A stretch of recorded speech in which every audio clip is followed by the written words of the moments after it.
As কুকিংয়ে তোমাদের সবাইকে স্বাগত।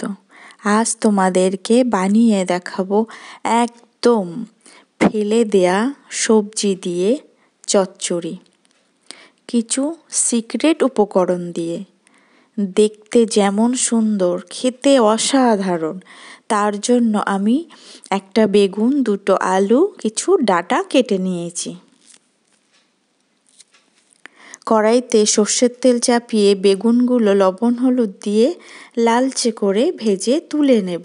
বেগুন ভাজার সময় ঢাকবো না, তাহলে এখনই গলে যাবে, ওই জন্য ঢাকিনি। লালচে করে ভেজে তুলে নিলাম। সেই তেলে দেব অল্প গোটা জিরে ফোড়ন। ফোড়নটা ভাজা ভাজা হলে কেটে রাখা আলু আর ডাঁটাগুলো দিয়ে দেব। দিয়ে লবণ হলুদ দিয়ে ভালো করে ঢেকে ঢেকে এটাকে ভেজে নেব, যতক্ষণ না আলুটা সিদ্ধ হয়ে আসে, ডাঁটাটাও বেশ নরম হয়ে আসে।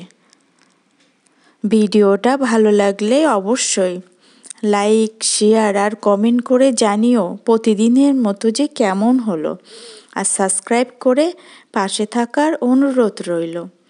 এই ডাঁটাটা অনেকেই ফেলে দেয়, এই রান্নাটা দেখলে আর কেউ এই ডাঁটাটা ফেলবে না, এত দারুণ টেস্টি খেতে হয়। ডাঁটা আলুটা পুরোপুরি সিদ্ধ হয়ে এসছে, এবার একটা পাত্রে তুলে নিলাম। ওই কড়াইতে আরেকটু তেল দিয়ে দেব 1 চা চামচ মতো আদা কুড়ে। আদাটা একদম লালচে করে ভাজতে হবে। এবার দেব 2টো শুকনো লঙ্কা ফাটিয়ে, আর দেব হাফ ক্যাপসিকাম একটু কুচিয়ে। এবার দেব সেই সিক্রেট মশলায় পরিমাণ মতো হলুদ, আর দেব হাফ চা চামচ ভেজে রাখা মৌরি গুঁড়ো। এই মশলাটা দিলে এই চচ্চড়ির স্বাদটা না দ্বিগুণ বেড়ে যায়। ভিডিওটা শেষ পর্যন্ত দেখলে আরও অনেক সিক্রেট উপকরণ আছে দেব। ভাজা ভাজা হয়ে গেছে, ওপর থেকে 2 চামচ মতো জল দিলাম। মশলার কাঁচা গন্ধ একদম ছেড়ে যাবে, তখন সেই ভেজে রাখা আলু, ডাঁটা আর বেগুনগুলো একসঙ্গে দিয়ে দিলাম। দিয়ে ভালো করে মিশিয়ে নিলাম। মিশিয়ে নিয়ে হাফ চামচের একটু বেশি দিলাম চিনি, একটু ঝাল মিষ্টি মিষ্টি খেতে ভালো লাগে এটা। যে তোমরা যেমন মিষ্টি খাবে সেই অনুপাতে দেবে। মিষ্টিটা দিয়ে মিশিয়ে গরম জল করে রেখেছি, তার থেকে 2 চামচ মতো জল দিয়ে দিলাম।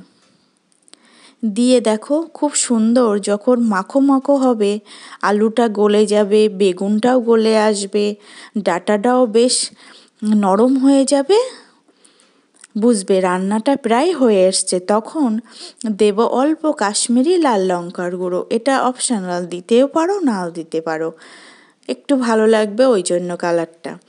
দিয়ে সুন্দর করে মিশিয়ে নেব। মিশিয়ে নিয়ে লবণ, ঝালটা, মিষ্টিটা ঠিক মতো চেখে নেব। বেশ এরকম মাখো মাখো হবে, ওই পর্যন্ত এটাকে রান্না করতে হবে। জলটা টেনে নিয়েছি। এইবার দেব 8-10টা ভেজে রাখা বড়ি। ওপর থেকে হাত দিয়ে গুঁড়িয়ে বড়িগুলো দিয়ে দেব একদম শেষের দিকে। এটা দিলে না এই চচ্চড়ির স্বাদটা আরও বেড়ে যাবে। বড়িগুলো দিয়ে সুন্দর করে মিশিয়ে নেব।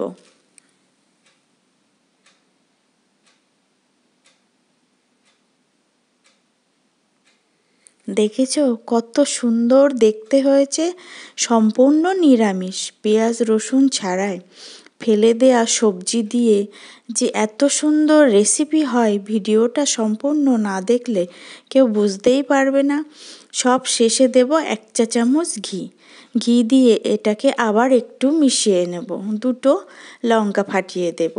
এবার না আমার কাছে বাটারও ছিল, এই গন্ধটা দারুণ লাগে, আমি 1 চামচ বাটারও দিয়েছি। তোমরা ঘি হোক বাটার হোক একরকম দিলেই হবে।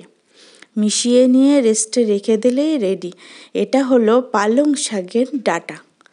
শাকটা রান্না করেছি, আর ডাঁটা দিয়ে, বেগুন দিয়ে, ক্যাপসিকাম দিয়ে, বড়ি দিয়ে এত সুন্দর চচ্চড়ি, তোমরা একবার বানিয়ে দেখো।